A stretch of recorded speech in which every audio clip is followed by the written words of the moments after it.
নমস্কার দর্শক বন্ধুরা, মিষ্টির রন্ধনশালায় আপনাদের সবাইকে স্বাগত।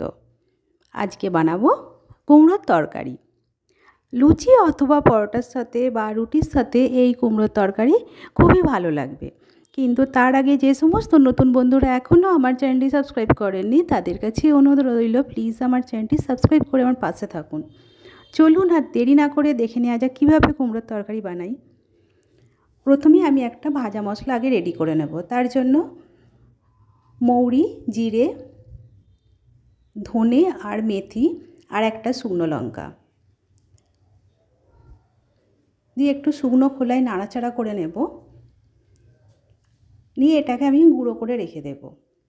তারপর কড়াতে একটু সর্ষের তেল দিয়ে দেব। তেলটা গরম হয়ে গেলে এতে একটু 5 ফোড়ন, 2টো তেজপাতা আর একটা শুকনো লঙ্কা ফোড়ন দেব।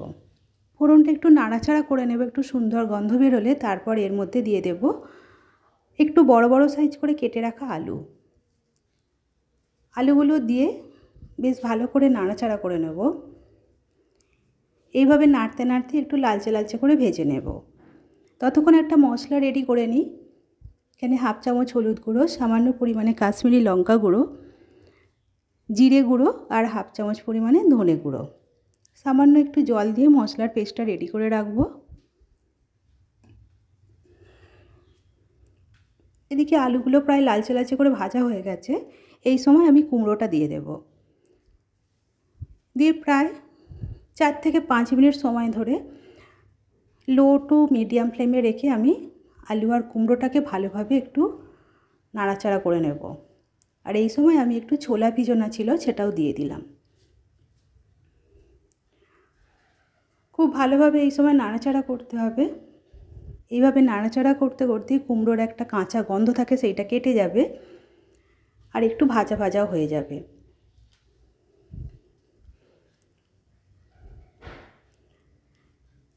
তারপর আমি খুন্তি দিয়ে মাঝখানটা ফাঁকা করে নিয়ে আমি এখানে গ্রেট করা আদা 1/2 চামচ দিয়ে দেব।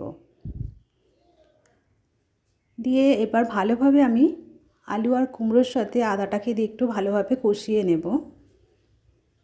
খুব বেশিক্ষণ নাড়ার দরকার নেই। তারপর এর মধ্যে আমি দিয়ে দেব যে মশলার পেস্টটা রেডি করে রেখেছিলাম সেটা দিয়ে দিলাম। দিয়ে এবার ভালোভাবে মশলার সাথে কষিয়ে নেব।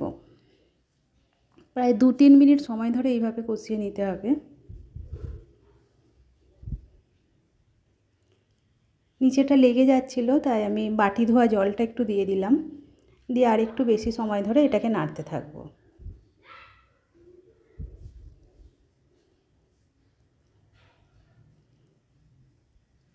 এরপর আমি এর মধ্যে দিয়ে দেব পরিমাণ মতন জল।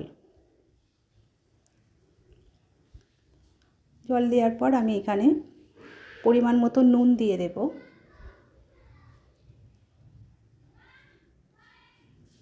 এই গরমে খাওয়ার জন্য এটা একবারে খুবই ভালো। একদম হালকা করে রান্না করা এটা। নুনটা দিয়ে একটু ভালোভাবে নাড়াচাড়া করে নিয়ে চাপা দিয়ে লো ফ্লেমে রেখে আমি মিনিট 5 রান্না করব। তারপর ঢাকনাটা খুলে নিয়েছি। ঢাকনাটা খুলে নিয়ে একটা আলু আর কুমড়ো কেটে দেখে নিচ্ছি সেদ্ধ হয়ে গেছে। এই সময় আমি এর মধ্যে দিয়ে দেব চিনি। চিনিটা অবশ্যই আপনাদের পরিমাণ মতন দেবেন। আমি এখানে 2 চামচ পরিমাণে চিনি দিলাম। চিনিটা দিয়ে একটু নাড়াচাড়া করে নেব। তারপর আমি এর মধ্যে দিয়ে দেব আগে থেকে আমি একটু হিং জলে ভিজিয়ে রেখেছিলাম, 1 চিমটি হিং। সেই জলটা আমি এর মধ্যে দিয়ে দিলাম। দিয়ে একটু ভালোভাবে মিশিয়ে নিলাম।